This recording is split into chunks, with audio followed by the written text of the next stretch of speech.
Allez, on revient toujours sur le cas du Madagascar avec la polémique donc autour de l'interdiction d'un sondage sur la présidentielle. Vous évoquez donc un retrait du président Eri Rajaonarimampianina qui, selon vous, n'est pas vraiment un retrait. Oui, parce que c'est une façon de dire, moi je suis parti, mais le système est là, le système conduit tout. Et toutes les décisions sont prises dans l'intérêt de... Voilà, donc allez-y comprendre. Normalement, il pouvait faire de sorte à ce que son retrait soit effectif ou un peu l'habiller autre que ça. Parce que ça, c'est une décision, cette décision d'interdiction vient révéler au fait beaucoup de choses. Peut-être c'est moi qui pense ça ici, mais peut-être dans son pays aussi, les gens en pensent et se disent, ah d'accord, donc avant, il n'était pas réellement parti, il est toujours resté quelque part en train de tirer sur les ficelles. Donc, pour moi, il doit faire extrêmement attention pour que l'interdiction plutôt ne contribue pas à troubler l'ordre. Jean-Paul, sur le fait même que les sondages sont susceptibles d'évoluer très rapidement, enfin la vie des populations, on sait qu'en Afrique, les votes sont souvent figés, hein, c'est régional. Oui, il y a une forte dimension ethnique, tribale aussi dans le vote, mais il n'y a pas que cette dimension-là, il y a d'autres dimensions qui font que on ne peut pas pronostiquer avec certitude les résultats de vote. C'est ce qui fait d'ailleurs l'intérêt, sinon ça servirait à rien de voter. Et donc, ça sert à rien, encore une fois, de casser le thermomètre pour cacher la fièvre. C'est ce qui a été fait. Et puis, en plus, il a encore 2 mois, je crois, en novembre. Ils ont encore 2 mois pour faire évoluer les sondages. Et puis, je suis convaincu que bientôt, dans quelques jours, dans quelques semaines, ces résultats seront en ligne et toute la planète en prendra connaissance. Alors que si on l'avait publié, peut-être que seuls les Malgaches se diront, bon, voilà les résultats. Aujourd'hui, tout le monde s'intéressera à ces sondages qui n'ont pas pu être publiés et scrutera donc les résultats pour voir si il y a un véritable gap entre ce que les sondages avaient prédit 2 mois plus tôt et les résultats que les élections ont finalement donnés. Quand on fait des sondages, normalement, les sondages, je veux dire, à l'approche d'une élection présidentielle ou de n'importe quelle élection, Chris, quel effet on vise? Bon, de toute façon, c'est de mesurer la tendance. Sinon, les tendances, c'est comme cela. Et puis, ça permet, généralement, il y a les candidats eux-mêmes qui commandent ce sondage-là pour voir les tendances et corriger le tir. Généralement, ce n'est pas toutes les questions qui sont posées qu'on révèle publiquement. Parce qu'on peut se dire, est-ce que tel candidat communique bien? On peut poser des questions sur les faits sociaux, sur les faits économiques. On peut poser des questions sur un certain nombre de choses. Mais généralement, le sondage est commis par ceux qui pensent qu'ils ont intérêt à connaître l'état de l'opinion à un moment donné. Ce n'est pas qu'à l'approche des élections qu'on peut dire que ça arrange plutôt que c'est le gouvernement ou bien c'est les journaux, etc. Mais il y a aussi les candidats qui commandent, qui demandent à connaître l'état de l'opinion. Le sondage n'est pas un mal, mais c'est ce que l'on en fait, ou bien c'est certains sondages qui sont manipulés qu'il faut incriminer. Sinon, le sondage est un fait de statistique, est un fait de mesure de l'opinion. On ne peut pas l'écarter. On l'applique ici pour des faits politiques, pour l'état de l'opinion concernant les tendances. Mais généralement, les sondages utilisent des faits que l'économie utilise, que le sport, on utilise en sport. C'est la statistique, c'est la mesure de l'opinion. Cela se fait, cela se fera. Mais maintenant, les gens pensent que les sondages mentent. Généralement, les sondages ne mentent pas. C'est l'opinion qui change, qui peut se mettre en porte-à-faux avec ce que les sondeurs ont vu. Mais cela est tout à fait normal. Je crois que c'est instauré un débat sur le sujet. Si tu te rappelles bien sur Facebook, on avait défendu des points de vue différents. Et quand cela intervenait aux États-Unis, que les sondeurs avaient trompé. Alors qu'avec Hillary Clinton, c'est la sortie du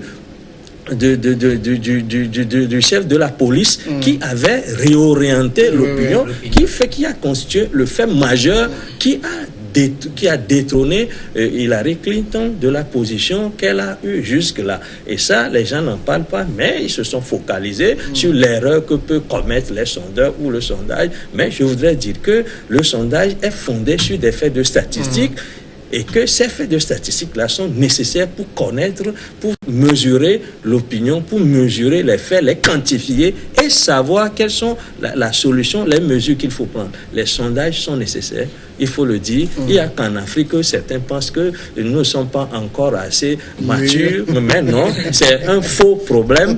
Les sondages mesurent des faits et cela se fait toujours. Et c'est quand ça se fait au niveau de la politique qu'on a tout le mal à croire. Mais les sondages là sont faits tout le temps sans que l'on sache et nous les consommons tous les jours. Jean-Paul. Oui, les sondages prévoient dans leur propre technique des marges d'erreur. Dans le cas de Madagascar, on a exactement, pour corriger. 3,5%. Et parfois, ce n'est pas, ou souvent, ce n'est pas que les sondeurs, c'est pas les sondeurs qui mentent ou qui se trompent, c'est les sondés parfois qui trompent les sondeurs. Parce que on a connu ça notamment en France, lorsqu'on interrogeait les gens sur leur vote, par exemple en faveur du Front National, puisque le Front National, c'est un parti qui est décrié un peu en marge de la classe politique, les gens cachent leur opinion. Ils n'affirment pas qu'ils vont voter le Front National. Ils vont voter la droite classique, mais au final, ils votent le Front National. Ça cache aussi. Donc, ici, on peut interroger, genre, est-ce que vous allez voter pour le unir, etc. Les gens peuvent ne pas dire, parce que par peur de se dire, non, si je dis je vote pour l'ANC, peut-être qu'on est en train d'écouter, je vais avoir des problèmes.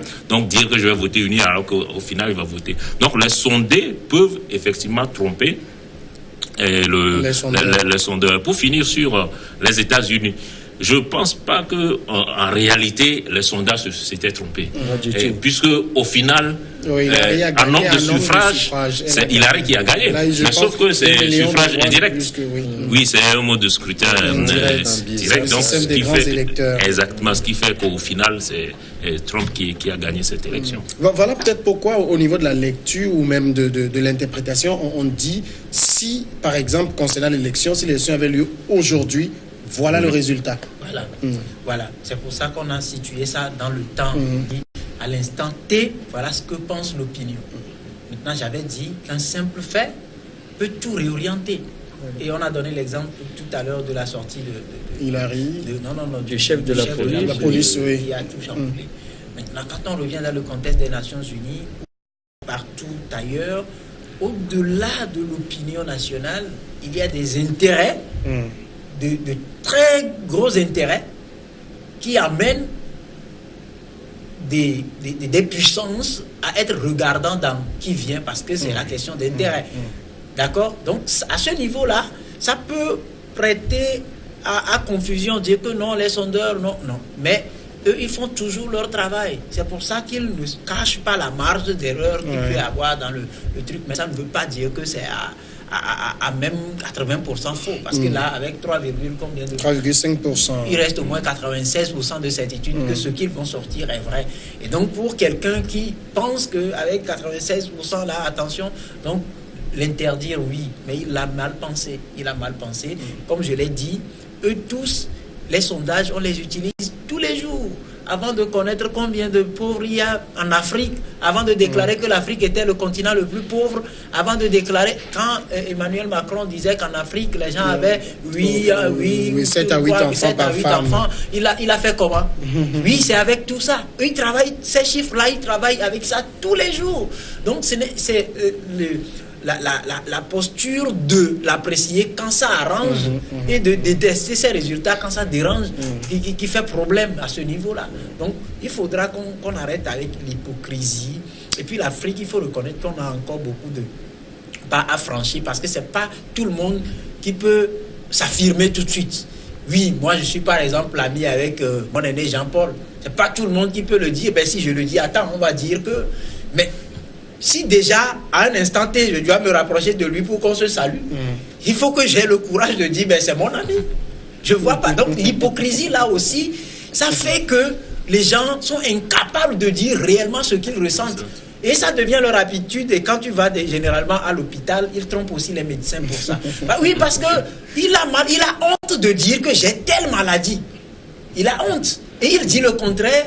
Et amenant le médecin, donc, à démarrer son traitement à partir de là, oubliant qu'il y a des produits qui peuvent aggraver la situation qui existait. Non, donc, je pense qu'on doit faire un travail pour que l'hypocrisie là disparaisse de nos comportements en Afrique. C'est très important. Dans le cas de Madagascar, il y a aussi une interrogation, et Jean-Paul l'avait soulevé. On a pris un échantillon de 800 personnes. L'Institut de sondage avait dit que c'est représentatif. Mais il y a un des candidats qui a dit, et comme Jean-Paul le soulignait, qui, dans le tréfonds de Madagascar, a des téléphones. Quand on prend 800 personnes, ça ne représente que l'opinion citadine. Oui, ça dépend de la façon dont on a prélevé cet échantillonnage. C'est surtout ça, parce qu'il y a différents groupes sociaux, il y a différents groupes sociaux professionnels, etc. Et je crois que les sondeurs connaissent ces techniques-là, parce que l'échantillonnage, c'est généralement ce qui pose problème. De quelle façon cela a été construit. Et si vous pouvez contester cela et dire que ceux qui ont été sondés ne sont pas représentatifs de l'opinion en général. Ça, on ne peut pas vous refuser de contester. Mais ce qui est dit ici, c'est que interdit la publication. C'est là où on prend à défaut ceux qui ont procédé à cette interdiction-là. Mais on ne leur dénie pas le droit de contester et ce qui a été publié. Je crois qu'on est clair sur le sujet, en fait. Moi, je veux comprendre un peu sa préoccupation, mais il doit se demander s'il estime que les 800, ce n'est pas représentatif, qui au tréfonds utilise le téléphone. Il serait là que je lui demanderais comment les gens communiquent, comment les gens arrivent à communiquer. Parce qu'en Afrique, on a, par exemple, si Samuel est dans notre quartier, il est le seul détenteur de téléphone. Du coup, tous les messages passent par Samuel pour aller aux autres. Le seul fait de courir pour aller donner à Jean-Paul, Rodrigue appelle.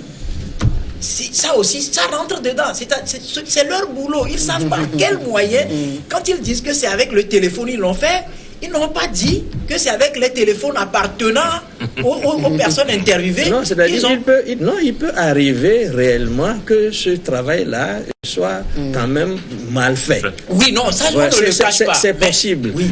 Mais sur quoi on prend à défaut ceux qui ont fait l'interdiction, c'est justement le fait d'avoir interdit. Parce que si on doit permettre l'expression de la pluralité en ce qui concerne les opinions, il faut que ceux qui ont fait ce travail-là publient leurs résultats. Normalement. Et que peut-être d'autres maisons ou bien d'autres instituts de sondage aussi, après,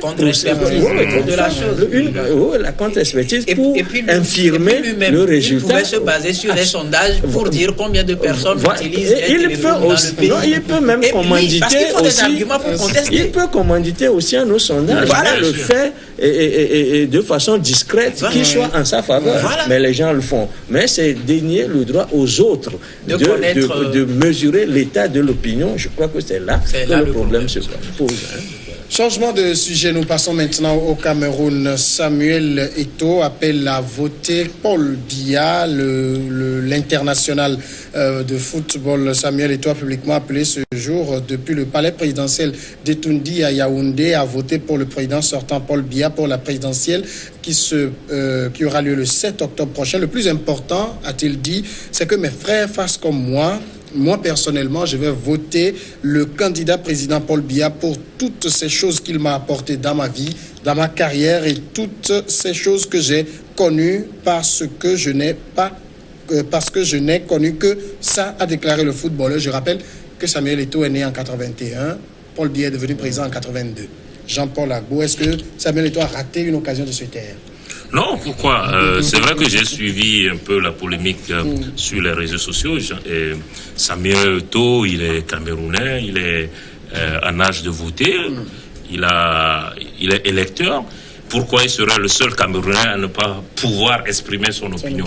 Si son opinion est de dire que c'est Paul Biya le meilleur candidat en 2018 pour le Cameroun, c'est son opinion, c'est son droit de l'exprimer. Ce n'est pas parce qu'il est footballeur, ce n'est pas parce qu'il est milliardaire qu'il n'aurait pas le droit, comme tous les autres citoyens camerounais, de l'exprimer. Je ne vois pas ce qu'on lui reproche. Je crois même que ça confirme un certain nombre de choses, parce qu'en Afrique, on a l'impression que ceux qui soutiennent d'abord que les pouvoirs en place n'ont aucun soutien, ou ceux qui les soutiennent, c'est déjà nécessairement intéressé, la minorité, entre guillemets, et qui sont à la recherche d'intérêt, qui est à la recherche de lucre, etc. La position de Samuel Eto'o vient battre en brèche tout ça. Eto'o n'a pas eu besoin de Paul Biya pour avoir la carrière qu'il a eue. Sa carrière, il la doit d'abord à ses talents. Ensuite, peut-être un peu de chance, parce qu'une carrière de sportif, il faut avoir aussi un peu de chance à cause des blessures, à cause des choix de carrière, à cause par rapport au club qui vous signe, etc. Et puis aussi à l'entourage. Donc, c'est grâce à tout ça qu'il est devenu cette star internationale que le monde du football adore. Maintenant, si il n'a pas une analyse fine de la situation politique de son pays, ça c'est autre chose. Mais on ne peut pas lui dénier le droit de s'exprimer en tant qu'électeur, en tant que Camerounais, à charge pour ses compatriotes, soit de le suivre, parce qu'ils estiment que sa position est fondée, ou alors de ne pas le suivre et donc de voter pour un autre candidat. Rodrigue Aïgo. Mais moi, je pense fondamentalement qu'il y a un petit problème par rapport à sa sortie, parce que ce n'est pas pour la première fois que Samuel Eto'o va voter au Cameroun. Samuel Eto'o n'est pas un étranger, c'est un Camerounais, quelqu'un qui connaît son pays. Oui, mais vous savez, quand vous, à un niveau donné, lorsque vous forgez une image et que les gens ne s'attendent pas à ce que, par exemple, ceux qui sortent proviennent de cette image-là, ça frustre. Ça frustre. Sinon, comme Jean-Paul l'a dit, c'est un Camerounais, il a le droit de dire. Mais à un moment donné, ça dépend de ce que vous incarnez, la personne que vous êtes.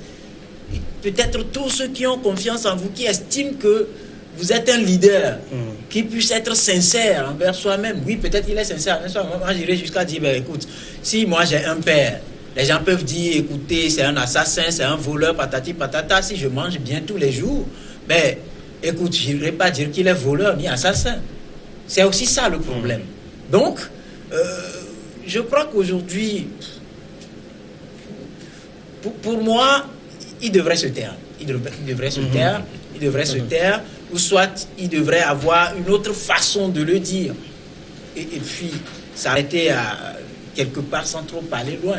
Mais aujourd'hui, il revient quand même à ses frères et sœurs camerounaises et camerounais de voir comment prendre sa déclaration et voir ce que ça peut mettre. Je crois qu'à lire les commentaires, ça frustre plus d'un. Ça frustre plus d'un.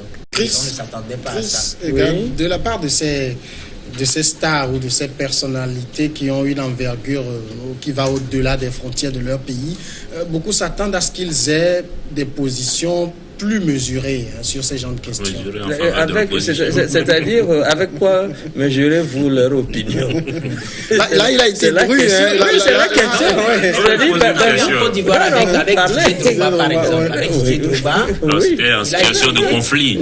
Oui, mais c'est une situation conflictuelle. Vous savez. Écoutez quand même. Et ceux qui veulent instaurer cette loi d'omerta, cette façon d'instaurer le fatwa pour les gens qui expriment leur opinion. Je crois qu'il faut que nous bannissions cela de nos habitudes. Si on veut, Samuel Eto'o dit qu'il va voter pour tel candidat compte tenu de ce qu'il lui a apporté personnellement. Voilà. Il n'a pas dit qu'il va voter Paul Biya pour ce qu'il a apporté au Camerounais. Voilà. Même quand si lui était arrivé de dire que c'est par rapport à ce qu'il a apporté au Cameroun, ce ne sera que son opinion. Mais le plus important, c'est que mes frères fassent comme moi. Oui, il les invite. Il vaudrait mieux qu'ils le disent par la bouche que de le dire par les armes. Il faut que les gens comprennent que lorsque nous exprimons ce que nous ressentons, il faut qu'on laisse les gens faire parce que cela permet une confrontation d'idées et les gens vont se faire leur opinion. Samuel Eto'o n'empêche pas les autres Camerounais de se lever, de dire que moi je vote pour tel et d'apporter des arguments pour convaincre ceux qui doivent le suivre ou bien ceux qu'il invite à le suivre. Je crois que s'il y a un événement là-bas, c'est tout simplement parce que Samuel Eto'o, en tant que star, apporte sa voix à Paul Biya. Voilà le seul événement. Mais dire que de fait de son envergure, il a raté une occasion de se taire. Pourquoi devait-il se taire? Ou mais est-il seulement permis à ceux qui vont contre Paul Biya de parler au Cameroun? Moi, je comprends qu'on devait... Non, moi, je crois qu'il faut qu'on donne les mêmes chances à tous les Camerounais, à chaque Camerounais de s'exprimer et d'exprimer son opinion sans qu'on leur prédise un triste destin ou quelque chose. Vous vous rappelez le cas Adebayor dans ce pays, il avait fait pareil et les gens lui étaient rentrés pratiquement dans la gorge et je m'étais dit mais pourquoi? Mais si les gens ont meilleur argument pour faire voter l'opposition, ils vont aussi le développer et je ne crois pas que quelqu'un viendrait le leur interdire. Et je crois que cette façon-là, c'est ça qu'on appelle de la démocratie, l'expression libre de ses opinions, de ses engagements, et surtout le fait connaître. Eto'o serait à la place de certains qu'il soutiendrait Paul Biya discrètement. Il ne va pas le dire, c'est de l'hypocrisie, mais ils le disent, quitte aux Camerounais de le suivre ou de ne pas le suivre. Et puis il s'expose en tant que Samuel Eto'o, mais l'événement, à mon sens, c'est qu'il a fait une sortie pour se tenir, il a pris ses responsabilités, quitte aux autres Camerounais aussi de faire des sorties pour soutenir les candidats de leur choix. Personne ne le leur interdit. Jean-Paul, quand il dit que je vais voter pour lui personnellement pour ce qu'il a fait dans ma vie, qu'est-ce que Paul Biya a fait dans sa vie? Honnêtement, j'en sais rien. Moi, je disais tout à l'heure, sa carrière, il la doit d'abord à ses qualités. Bon, maintenant... Est-ce qu'il y a eu des coups de pouce ou des interventions de Paul Biya lorsque, en équipe nationale, il y a des difficultés, etc., comme les Lions indomptables ont pu connaître? J'en sais rien. Je sais, par exemple, que l'ancien capitaine Rigobert Song aussi soutient Paul Biya. Et lui, par exemple, dernièrement, quand il a fait son attaque, etc., c'est grâce à Paul Biya, à l'intervention personnelle de Paul Biya, qu'il a pu être évacué, etc. Donc, peut-être il lui est redevable de ce point de vue. Mais pourquoi Samuel Eto'o dit que pour ce que Paul Biya... J'en sais rien. Mais encore une fois, peu importe, il est Camerounais. Sa carrière, il ne doit pas de l'argent public. C'est-à-dire, les Camerounais ne peuvent pas lui reprocher de l'avoir nourri et puis aujourd'hui de l'être trahi. Et puis, ce n'est pas un homme politique. Ce n'est pas comme si Samuel Eto'o était un homme politique de l'opposition. Il avait derrière lui des militants et que du jour au lendemain, il est trahi en déclarant qu'il voterait pour... Ce n'est qu'un sportif. Sa voix ne compte que une. Et il a parfaitement le droit, comme tous les autres. Ce n'est pas particulier au Cameroun. Dans beaucoup de pays, y compris aux États-Unis, lorsqu'il y a des élections présidentielles, des leaders d'opinion sportifs et vedettes de la chanson, etc., prennent position, disent, moi, pour telle ou telle raison, je vote le candidat. Après, il ne faut pas leur faire des procès comme on en fait à Samuel Eto'o, comme on en a fait à Adebayor. Les leaders d'opinion, qui ne sont pas, encore une fois, des hommes politiques, ne sont pas obligés de tous voter pour l'opposition ou de tous voter pour les contestataires. Ils peuvent avoir un autre... Mais ce n'est que leur point de vue qu'il faut contester avec des arguments. Dans un pays où tout le monde dit que Paul Biya fait 35 ans au pouvoir et on veut le voir partir... Mais pourquoi tu dis tout le monde? Paul Biya, il a aussi des militants. Je ne sais pas dans quelle proportion il a des militants, s'ils sont majoritaires. Dans le contexte géopolitique des alternances, quand on voit quelqu'un soutenir une autre personne qui fait déjà 35 ans... Mais il n'est pas le seul. Je dis que Paul Biya a des militants, il a des électeurs. Je suis sûr qu'il y a des Camerounais qui vont aller voter pour Paul Biya. Est-ce qu'ils seront majoritaires? J'en sais rien. Mais il y en a, et parmi eux, il y a Eto'o, il y a Rigobert Song. Donc, pour moi, ce n'est pas choquant que Samuel Eto'o est appelé à voter pour Paul Biya. Je voudrais dire quelque chose dans ce sens-là. Mais c'est que si on fait un procès à Samuel Eto'o parce qu'il soutient Paul Biya qui se présentait, qu'en dira-t-on alors de Paul Biya qui se présente? Mais c'est ça la question. Samuel Eto'o soutient Paul Biya parce que Paul Biya se présente. Et je crois que son soutien, c'est le moins de mal. Si tant est que le fait que Paul Biya se présente est un mal. Voilà. Voilà. Et puis, je voudrais ajouter quand même, pour dire que Samuel Eto'o n'est pas dans l'idéologie. Il faut faire la différence entre ceux qui sont dans l'idéologie, qui ont des pensées structurées, etc. Il faut faire la différence entre ceux-là et des individus qui expriment leurs sentiments tout simplement. Parce que je crois qu'en Afrique, on a tendance à faire des confusions. Il y a des analystes dans des pays dont les avis comptent, qui sont des gens connus comme tels. Mais dire que Samuel Eto'o, parce qu'il est star, devrait se ranger derrière telle ou telle tendance, je crois qu'il a choisi de se ranger derrière ce qu'il pense. Et je crois que c'est ce que, en principe, tout le monde devait pouvoir faire, exprimer son opinion librement et permettre aux autres aussi de le faire de la même façon, sans qu'il y ait confrontation. Samuel Eto'o n'a connu que Paul Biya. Est-ce que c'est étonnant aussi? Non, ce n'est pas... Puisqu'il n'a connu que lui. D'accord. Mais je reviens, je dis, là où il y a le problème, vous savez que dans sa carrière là-bas au Cameroun, Samuel Eto'o a eu pas mal de problèmes, notamment avec les Rigobert Song et tout. Et il a eu tout un peuple derrière. Sportivement. Non, permettez, il a eu tout un peuple derrière qui défendait. Je me souviens bien que par moment, sa sélection au niveau de l'équipe nationale a posé de sérieux problèmes et ça a créé même des situations qui ont touché à un moment donné la FECAFOOT. Il y a eu pas mal de soucis et chaque fois, Samuel a été toujours... je dirais, appuyé, soutenu par ces populations-là. Et souvenez-vous que lorsque Pierre Oumé, c'était Pierre Oumé qui avait raté son penalty, on avait cassé sa maison, on avait failli tuer toute sa famille par après. Et Samuel Eto'o, figurez-vous qu'il était derrière parce qu'il avait dit que c'est Pierre Oumé qui avait vendagé leur chance de se qualifier ou de prendre la Coupe d'Afrique des Nations à l'époque.